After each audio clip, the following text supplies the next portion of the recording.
Siya si Lalay, 14 anyos, ang bagong scout ng ating team. Siya ay nakatira sa isang sira-sirang bahay na ito at hindi kasama ang kanyang magulang at tinutuloy ang kanyang pag-aaral sa kabila ng kahirapan ng buhay. Si mama po is nasa Batangas. Ang papa mo nag-ano siya sa Laguna, ba't magkahiwalay? Ano po, hiwalay na po yung mama at papa ko po. Minsan po kasi pag nakakakita ka po ng mga tao po na may tatay po kasi minsan nakakaingit. Minsan tinisip mo na bakit pa naghiwalay sila. Pipiliin mo bang mag-aral o magtrabaho? Minsan po talaga naisip din po na talaga na magtrabaho na lang po kasi minsan po parang pabigat ka na lang po tapos puro gastos na lang po sa pag-aaral po. Parang naisip po na minsan po na magtrabaho na lang kaysa po mag-aaral. Minsan po kung sino pa po yung mga kamag-anak mo po, siya pa po yung gagawin ka po nilang mga chismis, mga ganun po. Tapos parang na-down ka pa po nila lalo. Ang bigat. Okay. Ay, grabe. Pero mga camera, papakita ko sa kanila. Para mas maunawaan nyo po. Ayan o. Kita nyo?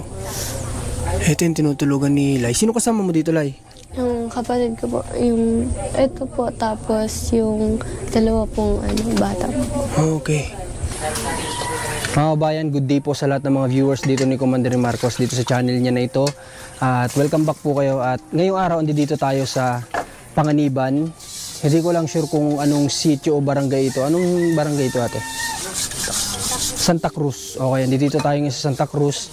Ito yung daan o way patungo kina Dayan na tinutulungan natin. Kaya namin nalaman tong location na to kasi nga nung time na nanggaling kami kina Dayan sa tinutulungan ko, dito kami napadaan tapos nakita namin tong tahanan na to. Yan, nakita nyo?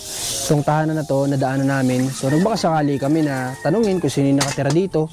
At nung malaman nga namin, ay nagbakasakali kami na makakuha ng schedule sa kanila dito para mapunta kami. At ito na nga yung inaantay namin na araw na pagpunta dito. Kaya samahan nyo kami sa loob ng tahanan nila at nagpaalam naman tayo para malaman nyo kung sino nasa loob ng tahanan na to. Tara! Huwag lang sana uulan na naman.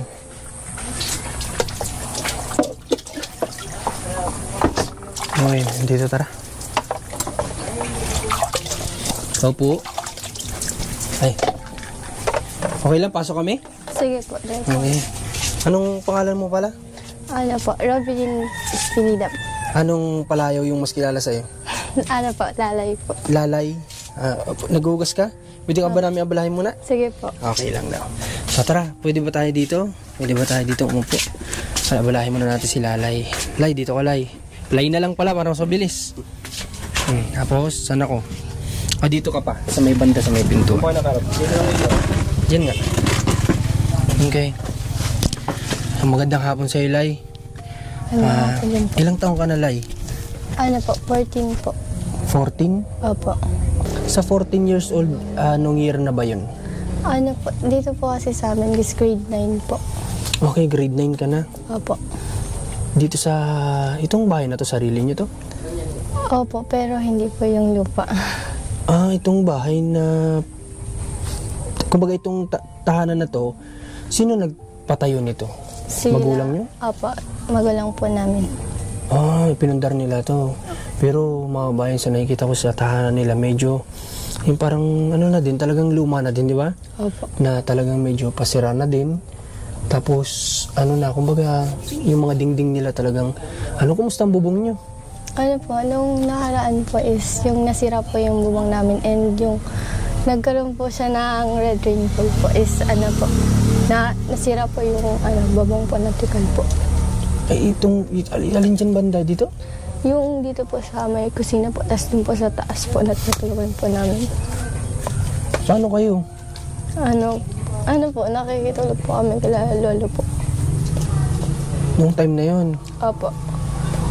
Dito sa bahay na to, saan ka natutulog?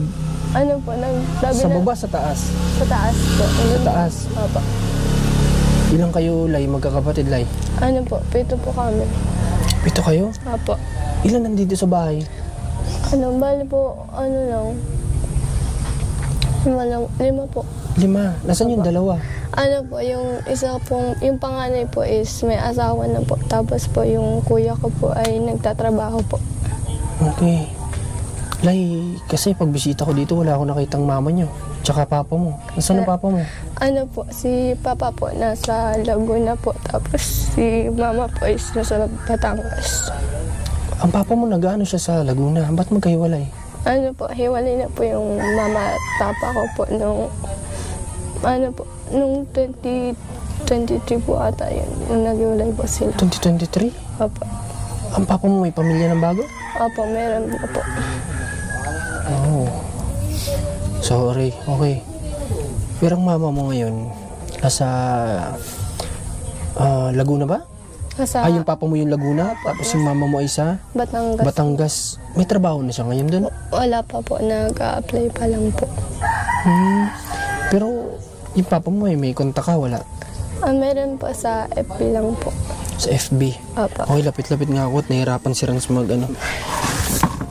Sa FB lang kayo may communication. Pero kahit pa paano naman ba nagbibigay ng suporta sa inyo?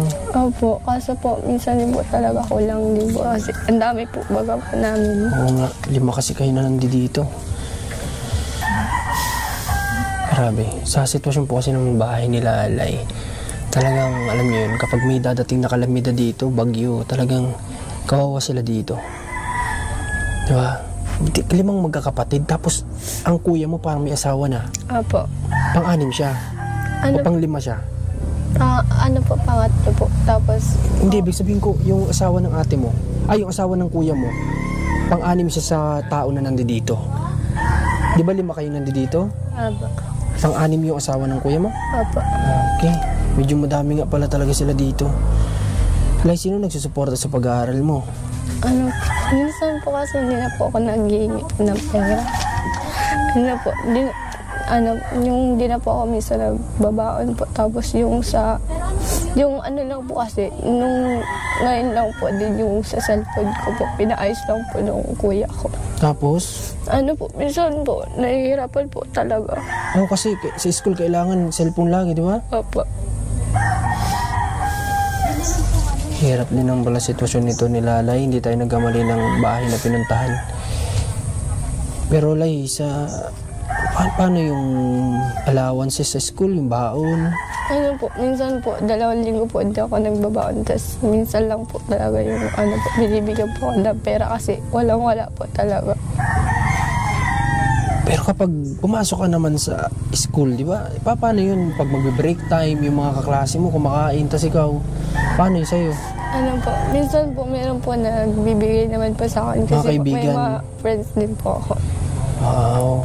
So, shoutout sa lahat ng friends ni Lai na tumutulong sa kanya, nabibigay ng, siyempre, kapag break time, kailangan din naman kumain ni Lai kasi mahirap mag-aral kapag wala naman ng sikmura. So, kayo pala ay isa sa tumutulong sa kanya. Thank you sa inyo. Pero, ikaw pang ilang kalay sa magkakapatid? Ano po, ako po yung pang-4 po. Pang-4? So, middle child po. Okay. Ilang kayong babae? Ano lang po, 3 lang po. Ikaw yung panganay sa babae? May isa pa? Meron pa po yung pinakapanganay pa po. Tapos yung isang babae, mas bunso sa'yo? Opo. Nabalitaan ko pa na yung kuya mo pala isa din sa nagsasacrifice dito sa inyo? Opo. Kasi po, nagtatrabaho din po siya para po may pakain kami minsan kasi kulang pa po talaga sa amin yung pera po. Mamaya makakausap natin kuya niya. Ilang taon na yung kuya mo? Sa 20. 19? Ganun? 19 po. 19 yung kuya niya. Pero sa murang edad, siya na yung parang tumatayong ama't ina dito sa kanila. Dahil nag-aaral din yung kuya niya sa ALS. Diba? Tama ba ako? Opo. Mamaya, kausapin natin siya para makilala nyo din kung sino yung kuya niya na tinutukoy namin na nablib din ako kasi sa edad niyang yun, kahit na siya may kinakasama na napagsasabay daw niya yung pag-aaral tapos yung Opo. obligation sa inyo? Siya po. Ikaw, Lai, yung isa sa naitutulong mo naman sa kuya mo dito sa bahay niyo? Nagtutulong po ko na mga gawain bahay po. Tapos po, siyempre po, pinag-aayos ko din ba yung pag-aaral ko po. Ikaw ba, Lai, ano bang pangarap mo someday? Ano po, ang ano ko lang po is pangarap ko pong matulungan po yung family namin kahit po kahit konti lang or kahit yung bahay lang po talaga namin. Masaya po ako yun. Para sa mga kapatid mo, di ba? Opo. Ikaw balay, namimiss yung papa mo. Opo, kasi po, nung bata pa po talaga ako, yung papa ko po talaga nag-aalaga sa akin. Ibig sabihin makitatay ka talaga. Opo. Pero wala kang tampo. Minsan po kasi po, naisip po din naman po na, ano po, wala akong, ano papa po na, pwede po mag-ano sa akin. Tapos minsan po kasi pag nakakakita ka po ng mga tao po na may tatay po kasi minsan nakakaingit din, minsan dinisip mo na bakit pa naghiwalay sila. Papatak na luha ko dito. Relate kasi ako dito mga kabayan eh.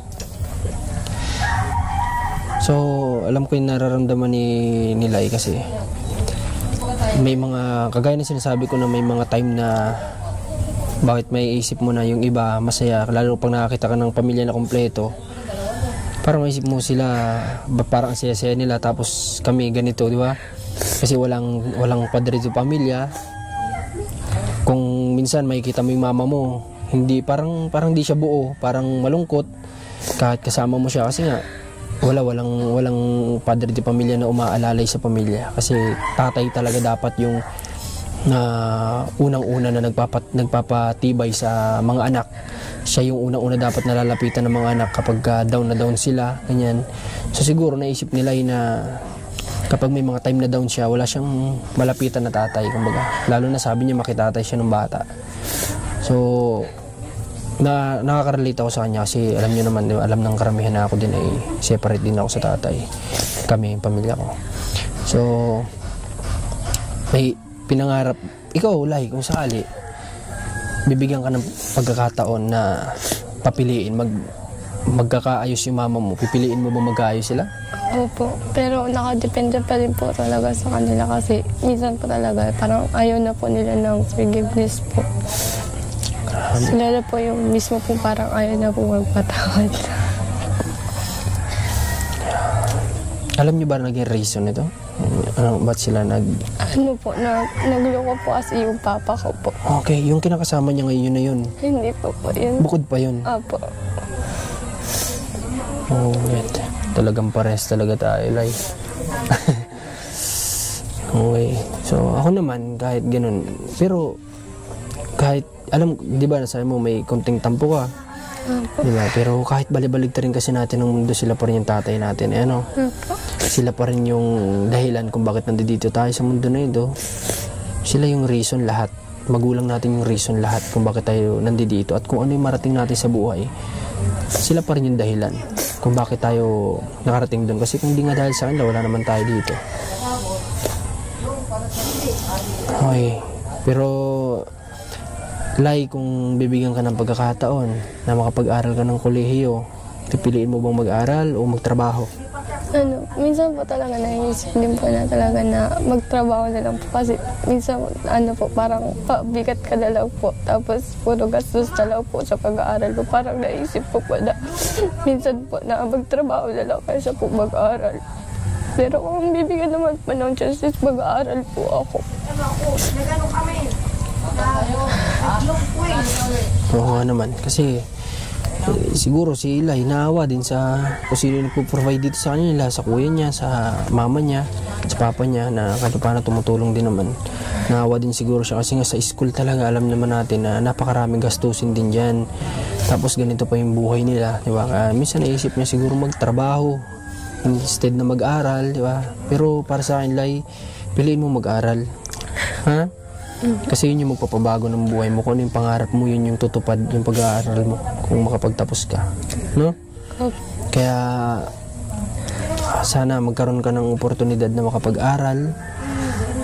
Subukan natin na ilapit sila sa mga kilala din natin na tumutulong din sa ganito. Tapos sa lahat po sana ng mga kababayan natin na may bukal na kalooban o may busilak na puso, sana po huwag po tayo magdalawang isip din kung gusto nyo magpaabot ang donation kina Lai sa family niya, ay open po kami. Tumatanggap kami ng donation para sa mga tinutulungan. Mag-message lang kayo kay Commander ni Marcos o Alma Vlog. At sabihin nyo lang kung anong gusto nyo gawin namin sa gusto nyo ibigay, gagawin po namin yan. Yun lang po yung isa rin sa magagawa namin pag sipaga namin at may paabot yung mga gusto nyo na ipaabot sa mga tinutulungan natin. Pero Lai, ikaw hindi ka naman nakakaranas ng bullying sa school? Wala naman? Ano po, parang minsan po, dati po, parang nagsasite lang po, pero hindi naman po siya bully po. Okay. Ano yung inaano nila sa'yo? Ano lang po, hindi ko po maano. Tungkol ba sa pamumuhay nyo? Related ba dito? Minsan po, ganun din po kasi parang ano po, kasi po ako talaga literally po na, but ano po na, parang ano po kasi sa school ko po yun sa, parang standard ko, tapos minsan po talaga yung accent ko po, kaya parang sinasabi nila na ganun po yung ugali ko, tapos ganito yung ano namin, tahanan po namin, parang ganun din po minsan. Hindi talaga may iwasan siguro sa paaralan yung ganito, mga bayan, yung discrimination. Hindi ito may iwasan talaga sa paaralan. Meron at meron pa rin talagang lalabas na mga kabataan na magda-down sa'yo. Kumusta ang mga relatives niyo dito? Ano po, minsan naman po okay po, pero madalas po talagang hindi okay kasi po, minsan po kung sino ba po yung mga ano po, kamag-anak mo po, siya pa po yung ano po, gagawin ka po nilang mga chismis, mga ganun po. Tapos parang na-down ka pa po nila lalo. Kumbaga, down ka na nga, ida-down ka pa. Yung piece parang ano po kasi, sila na yung kamag-anak mo, tapos hindi, ano, parang wala pa rin sila sa side mo. So, dapat sila yung sinasasandalan mo. Yes. At may mga ganito kasing ano, may mga gantong tao. Sana po, kung mapanood man to ng mga relatives ni Lai, huwag po kayong magagalit. Instead po na magalit, sana maisipan nyo din na pamangkin nyo po sila o kamag-anak nyo po sila. Wala po silang ibang lalapitan sa oras ng kagipitan kundi kayo, mga kamag-anak. Na di nyo po, baka maisip nyo na malay nyo, kapag tinulungan nyo din sila sa pamamagitan ng, o sa abot ng makakaya nyo, malay nyo, kapag itong sila may nararating sa buhay at kayo naman na nangailangan, madali kayo makakalapit sa kanya, ganun lang yun. Hindi, wag natin isipin yung ngayon. Kasi in the future, pwedeng mabago din ang buhay ni Lai o ng pamilya niya. Pwedeng sila naman nasa top, tayo naman nasa baba. So, paano kapag tayo naman lumapit kina Lai? Ay, anong iisipin nila? Yung kami nangangailangan, wala kayo. Diba? Yun lagi. Kaya iba pa rin kung kahit paano sa abot na makaya natin. Total, sariling kadugo natin yan. Hindi ko lang maisip na hanggang ngayon ay may mga ganito kasing tao. May mga ganitong relatives na minsan tama sila eh. Minsan kung sino pa talaga yung kamag-anak mo, sila pa yung magda-down sa'yo. Okay. Ngayon, sa totoo lang, sila ay may project ka ba na ginagawa? Opo. Kumusta naman ang grades mo? Okay lang naman. Wala namang bagsak? Opo. Wala naman matataas naman? Kahit paano? Ganda. Ikaw, Lai, bigyan kita ng pagkakataon. Anong gusto mong sabihin sa mga viewers namin o mga sponsor? Anong gusto mo? Sabihin mo lang kung ano yung wish mo. Ano po, sana naman po is mawala na po yung parang racial discrimination niyo po sa mga tao. Tapos po, sana, ano po, syempre po, sana matuloy nga po talaga na matulungan niyo po kami. Na makapag-aral, ano? Yes po. Tapos, yung pangarap kasi nila ay simple lang, yung mabigyan ng magandang kahit paano masasabing maayos na tahanan yung kanyang mga kapatid po. Kasi yung kanyang mga kapatid ay may maliit pa, tama? May maliit pa, no? Yes po. Ikaw, nag-aalaga ka din dun? Minsan lang din po kasi nandiyan po yung asawa po ni Kuya. Okay. At saka busy din kasi sa school. Yung kuya mo kasi sa ALS minsan lang yung pasok dun eh. Opo. Kaya may time pa siya magtrabaho, no? Opo. Grade 9, so grade 9, grade 10, 11, 12, so 3 years pa mga bayan before siya makapag-decide kung mag-college siya o ano, o kung may darating na oportunidad para sa kanya. Pero si Lai po una pa lang kanina pagpasok pa lang niya kumbaga parang ano na, so makita natin na mabait na bata din si Lai kasi pagpasok niya kanina kumbaga na yung first impression natin sa tao, makikita na kaagad natin yan. So nakita ko kay Lai kanina medyo parang magaan naman sa pakiramdam talaga itong bata.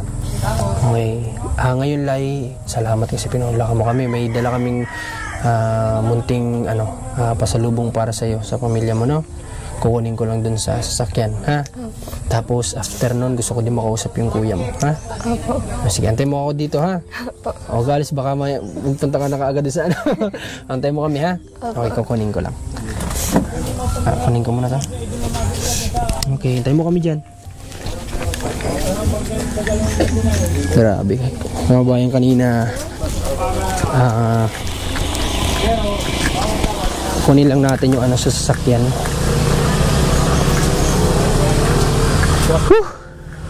Grabe. Bigat po sa dibdib. Pangalawa na to ngayong araw. Talaga itong mga bagong scout po natin pinapasakit yung dibdib natin. Dapat kasi si Commander po nandito para siya yung sumakit yung puso dito. Ako po kasi kanina pero kanina umiyak na kasi ako kaya medyo inapigilan ko sarili ko kasi ramdam po natin talaga yung bigat ng pinagdadaanan nila sa buhay. Talagang mabigat talaga, mga bayan. So ngayon may padala sa atin dito si Commander para sa kanila at ibigay po natin. So ngayon may dala tayo dito kung bigas tapos cash pinaabot ni Commander para sa kanila.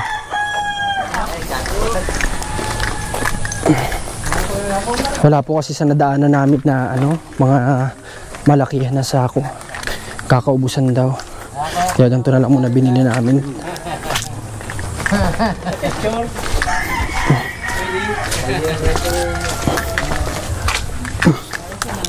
Lai, dyan mo muna to, Lai.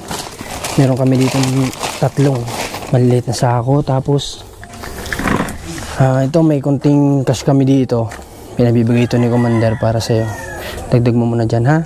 Ito pa unang tulong pa lang naman namin to, Lai, no? Sana pag-bless din kami ni God para nang sa ganun makatulong pa kami sa inyo, no? Nang masigit, no?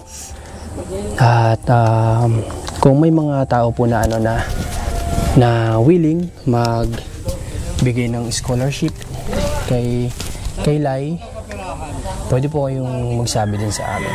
Kasi hindi sa nakikita ko po kung sakali man worth it po ang magiging magiging tulong kay Lai kasi nakikita ko naman na pagbubutihin niya naman yung pag-aaral niya, di ba Lai? Pagbubutihin mo naman, di ba? Ano nga ulit yung gusto mo po nag-college ka? Hindi ko pa po sure pero dati po na ko pa is flight attendant. Kasi may look si Lai, may tsurang bata, tapos may height din naman. Anong height mo ngayon? Hindi ko lang po sure. Hindi ka sure? Sige nga, tayo nga. Tingnan ko nga. Okay. Kasi may alam ko may height limit yun. Pero, pa lang naman siya Ang age niya pa lang ay? 14. Oh, bata pa. May chance pa na tataas pa si Lai. Kailangan mo siguro Lai mag-repair ka para mas tumangkad ka pa. Kasi alam ko sa flight attendant may height limit. Kasi yung sa aeroplano, yung lagay ng luggage medyo mataas. Kaya kailangan, alam naman nila yun kasi naging dream niya di ba? Kaya alam niya kung ano yung klaseng anong klaseng trabaho yung pwede maging trabaho niya doon sa pangarap niya. Pero hindi pa siya sure doon, hindi ka pa sure. Kumbaga, pwede pa kasi magbago yan kasi nasa grade 9 pa lang siya, may 3 taon pa para makapag-decide kung ano talaga yung magiging in demand sa tingin mo na magiging trabaho mo soon. Pero ayun, malalaman na natin pag nakagraduate na si Lai. Bilang kumbaga may kapatid ka pa kasi mas bata sa'yo, bilang ate, ano yung pakiramdam na minsan nakikita mo yung sitwasyon ng mga kapatid mo? Minsan po nahihirapan din po kasi nakawa din naman po ako kasi wala naman po minsan nagbabantay po kasi buntis po kasi yung asawa po na kuya ko. Kaya po parang nahihirapan po kasi dalawa po kasi yung isa po is 4 years old and 2 years old. 4 years old and 2 years old pa lang? Okay, dapat nandito pa talaga yung mama niyo pero napilitan umalis yung mama niyo kasi kasi ang hirap ng buhay nga naman dito.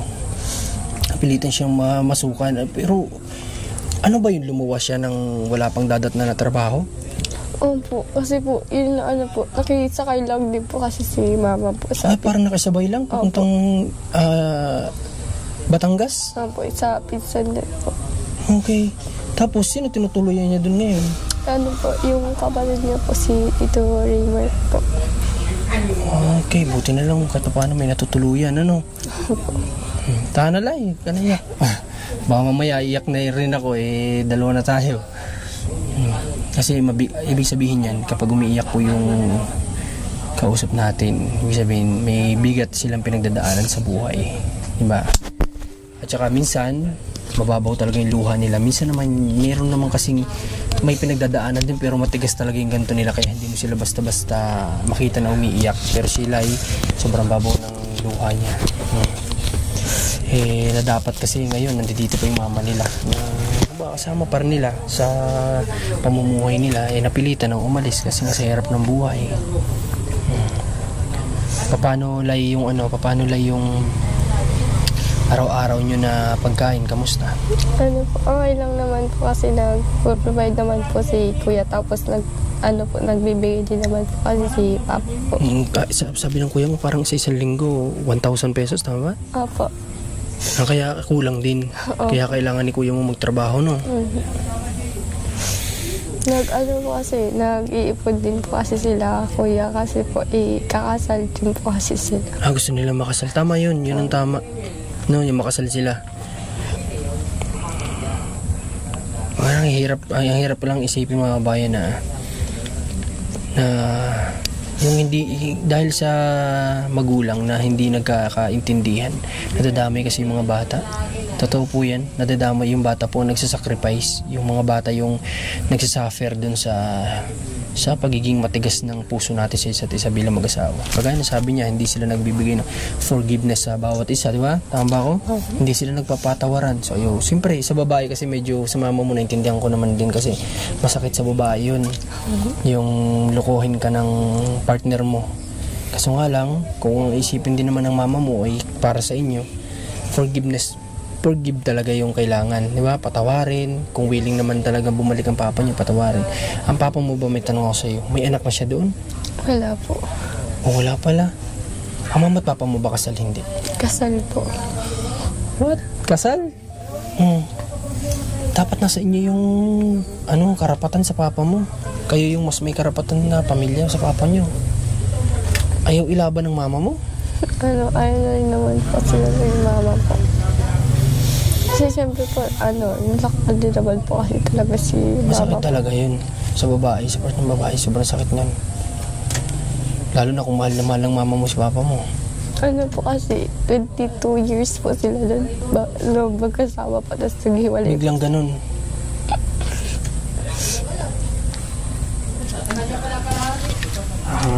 Ito, yung mama niya kasi kanina nag-video call yung mama niya. So, hindi ko alam na ganito yung nangyari. So, sana kahit pa paano nakausap natin yung mama niya. Pero, may sarili kasing pakaramdam at decision yung mama niya eh. Pero, itong mga bata kasi, kailangan pa sana talaga nila ng tatay at nanay siya ngayon, mga kabayan. Kasi ang hirap ng sitwasyon nila na ganito mag-aaral. Kailangan ng suporta. Kailangan ng every time may project, every time may ganyan. Yung kuya niya kawawa din kasi may binubuo ng pamilya yun na dapat yung tinatrabaho niya para nasa binubuo niyang pamilya, pero nahahati pa yun kasi kailangan niya ring pakainin itong mga kapatid niya, di ba? Kaya kawawa din, kaya dapat talaga parents ang nandito para sa kanila. Pero wala tayong magawa, that's life. Kumbaga may mga pangyari talagang ganyan. Lai, pwede mo ba kaming i-tour dito sa bahay niyo? Para maipakita natin sa kanila. Pwede ba? Okay. Baka kami yung sobre mo. Galing yan kay Ate Alma mo. Dito sa bahay nila, mga bayan, pasok tayo dito. Ito yung nagsisilbi nilang kusina. Dito ko nadatan sila kanina na naghuhugas. Ito yung lababo. So ito, ano ito, Lai, dating kwarto? Opo, dati pong kwarto. Nino? Kami po ng ate ko po. Okay. Sira na, wala na, mga bayan. Malapit mo camera natin. Naging na lang siya. Naging parang tambakan. Kasi may nabanggit sa akin kanina. Bumaba daw dito kahit hindi umuulan? Opo, kasi dahil sa bukal? Opo. Kaya nagpuputik tong loob, mga bayan. Kasi siguro napapasok. Pupasok dito? Wala. Okay. Kaya pala umaabot dito yung tubig kasi dahil sa bukal. Kala ko kanina, nagjo-joke pa naman ako na hayaan nyo wala namang baha kapag walang ulan. So sabi nung asawa ng kapatid niya, dito po kahit walang ulan may baha kasi dahil nga daw sa bukal. So hindi na naasikaso, naging siguro pagod na rin sila sa kakaayos, sa babaha din naman. Ganyan na lang. Tapos pasok tayo dito sa loob nila, Lay. Ako na, Kalay. Makakagatin ako ng aso. Tapos aling taas yung tinutulugan nyo dito? Ay, basta. Ito? Saan ang daan? Ito? Okay. Pwede ko silipin? Apo. Sige. Hindi ako malaglag dito. Nakapako to? Apo. Okay. Ang bigat. Okay. Ay, grabe. Pero mga camera, papakita ko sa kanila. Para mas maunawaan nyo po. Ayan o. Kita nyo? Ito yung tinutulugan ni Lai. Sino kasama mo dito, Lai? Yung kapatid ko po, yung ito po, tapos yung dalawa pong bata. Okay. Kita nyo? Ayan, ito yung tinutulugan nila. Sira-sira yung bubong, may mga singit lang ng plastic. Tapos may munting electric fan naman na ginagamit. So ayan, ito yung sisilbi nilang tulugan magkapatid. Tapos ang ilalim niya, ayan, sira-sira. Kita nyo?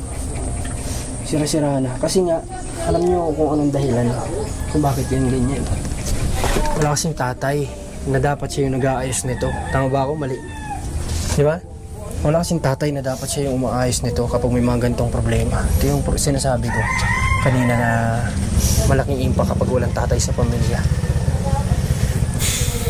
So ito yung sinisilip natin kanina. Sira-sira na yung pintuan niya. Tapos ito, kahit pa paano, napagawa, bagong hard deflex. Kahit pa paano? Sino nag-provide ng hard deflex dito? Si mama po. Mama mo nandito pa siya? Paano, saan niya kinuha yung pinambili? Sa loan po atay. Sa? Sa loan po sila rin. Sa mga, po kasi sure. sa mga landing? Yung mga, ibig ko sabihin, landing. Landing, sorry. Parang aeroplano tuloy. Landing. So yung mga pautangan. Tama ba? Opo.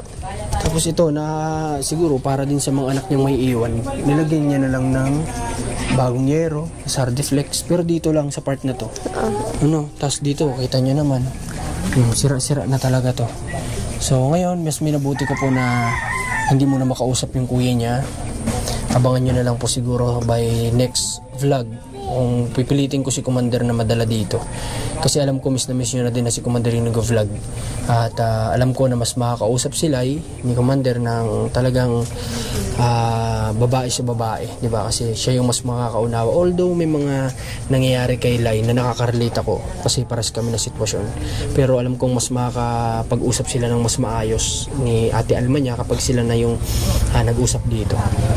Huwag ka lang mahiya ka Ate Alma mo pag pumunta dito, mabait yun, no? Hindi naman siya nangangagat.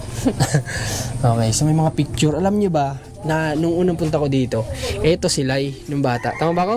Opo. Eto si Lai. So sabi ko, sino itong bata na to? Sabi nga nila, yan po si Lai.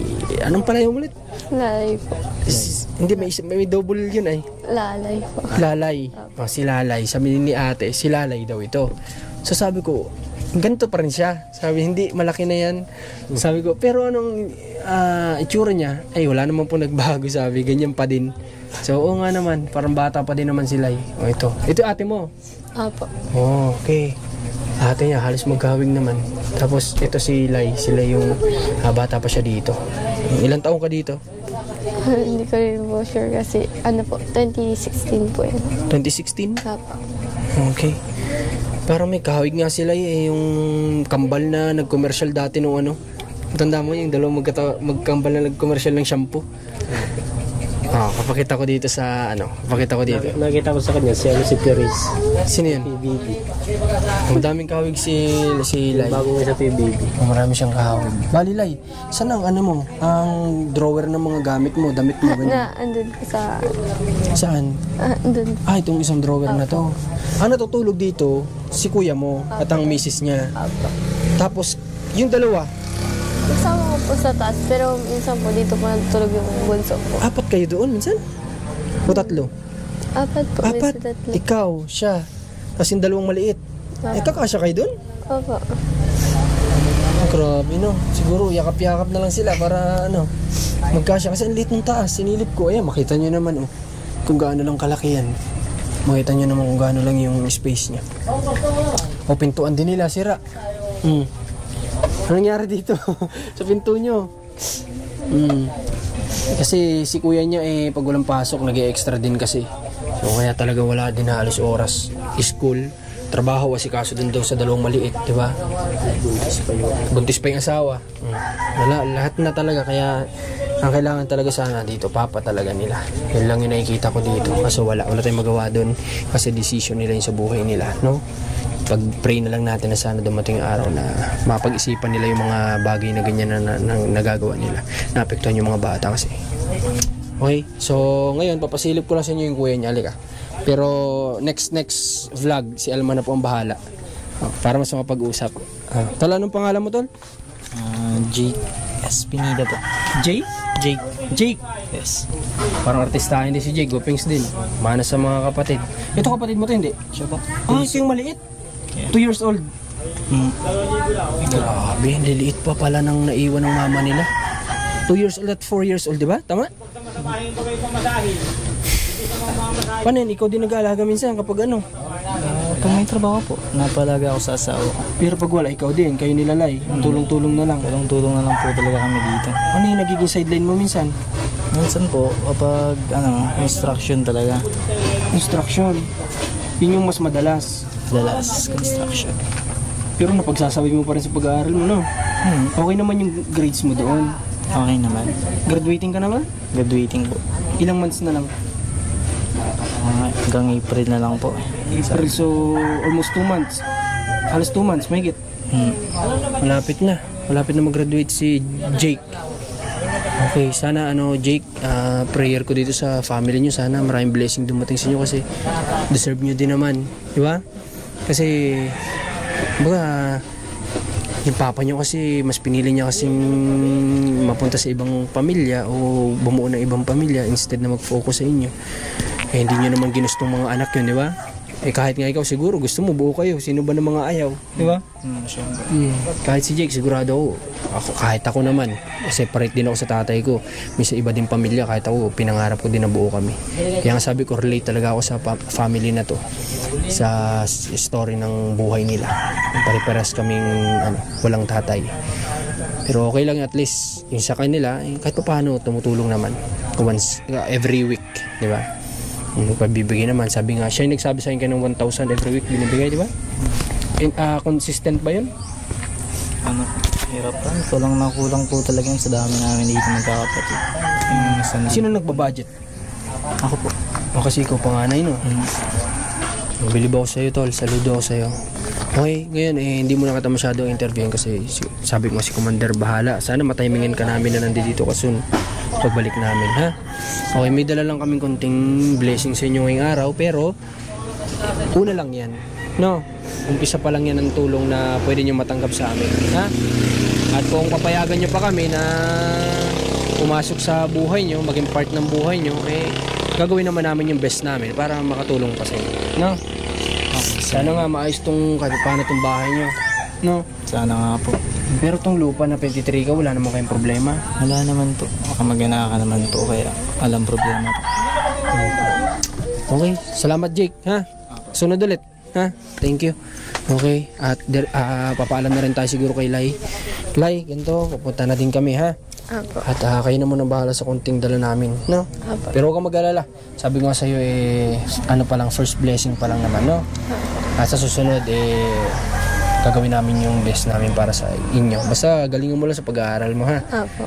At sana may mga willing din na tumulong sa atin para sa scholarship niya. Kasi gustong-gusto po ng bata makapag-aaral. Gustong-gusto niya makapagtapos.